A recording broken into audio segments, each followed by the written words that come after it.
Bismillahirrahmanirrahim. My name is Muhammad Sajid Jat. Today I am going to tell you what are relative clauses.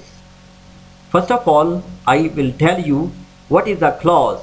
A clause is a part of a sentence.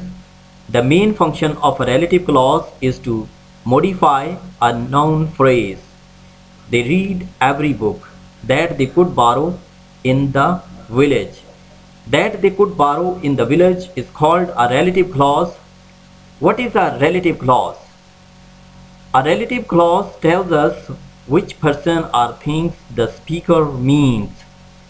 Use of who, which, that.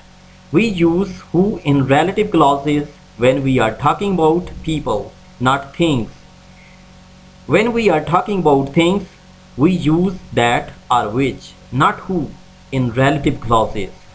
Examples: the woman dash she lives next door dash is a doctor is equal to the woman who lives next door is a doctor.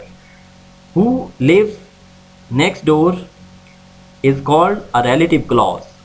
Where is the cheese dash it was in fridge is equal to where is the cheese that or which was in fridge.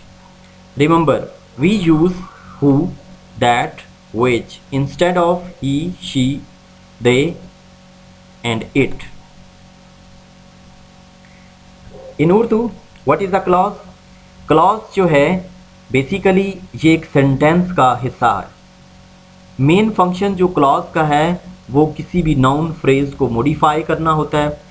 Relative clauses जो हैं उनके अंदर हम किसी noun की तरफ या किसी चीज़ की तरफ जब इशारा करते हैं किसी सेंटेंस के अंदर, पूरे का पूरा सेंटेंस जो है वो हम किसी नाउन या किसी चीज़ की तरफ इशारा करते हुए अगर उसकी वजाहत करते हुए हम लिखते हैं तो वो हमारी रिलेटिव क्लॉज होती है. Use of who, which, that. Who जो है सिर्फ़ और सिर्फ इंसानों के लिए इस्तेमाल होता है, जबकि विच और दैट जो है ये थिंग्स के लिए इस्तेमाल होता है. The women dash who lives next door is a doctor. तो यहाँ पे डैश लगाकर मैंने दूसरा सेंटेंस स्टार्ट किया है, शी लिव्स नेक्स्ट डोर. अब मैं इसको जब रिलेटिव क्लॉज के अंदर चेंज करूँगा तो मैं शी की जगह पे हु लगा दूँगा. The women who lives next door. अब मैंने यहाँ पे हु जो है वो लगा के विमन को मॉडिफाई किया, विमन्स के मीनिंग्स को क्लियर किया. Where is the cheese dash it was in fridge. Where is the cheese that which, या हम दैट लगाएंगे या विच लगाएंगे और उसके बाद हम डैश ख़त्म कर देते हैं. उससे हमारा सेंटेंस जो है, दो सेंटेंसेस जो हैं वो हमारे जॉइंट हो जाते हैं. Two types of relative clauses: defining and non-defining. Defining relative clauses. Defining relative clauses, we use defining relative clauses to give essential information about someone or something. Information that we need in order to understand what or who is being referred to. A defining relative clause usually comes immediately after the noun it describes. For example, they are the people who want to buy our house. Who want to buy our house? This is called a defining relative clause. Here are some cells which have been affected. Which have been affected is called a defining relative clause. Non-defining relative clauses. We use non-defining relative clauses to give extra information about a person or a thing. It is not necessary information. We do not need it to understand who or what is being referred to.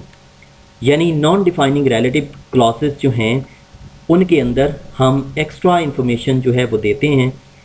हमें वो information जो है देने की ज़रूरत नहीं होती, लेकिन हम किसी इन बंदे की तरफ या हम किसी चीज़ की तरफ इशारा करते हुए उसके बारे में या उसके मुतल्लक हम एक्स्ट्रा इन्फॉर्मेशन जो कि नेसेसरी नहीं होती, ज़रूरी नहीं होती, हम वो देते हैं। Sajid who I work with is doing the London Marathon this year.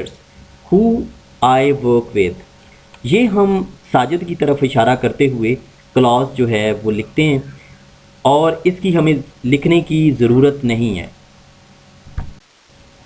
Defining and non-defining clauses. What is the difference between both clauses? Defining: his brother who works at the supermarket is a friend of mine.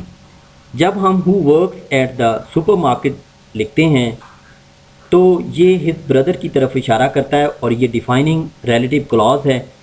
इसका मतलब देखें कि क्या बनता है। He has more than one brother. The one I am talking about work at the supermarket. यानी his brother जो है यानी who works at the supermarket जो काम करता है, तो इसके अंदर ये कहना चाह रहा है कि उसका एक से ज़्यादा ब्रदर हैं। इस क्लॉज के अंदर या इस सेंटेंस के अंदर इसका मफहूम ये बनेगा, तो जिस एक ज़्यादा में से एक के बारे में वो बात कर रहा है।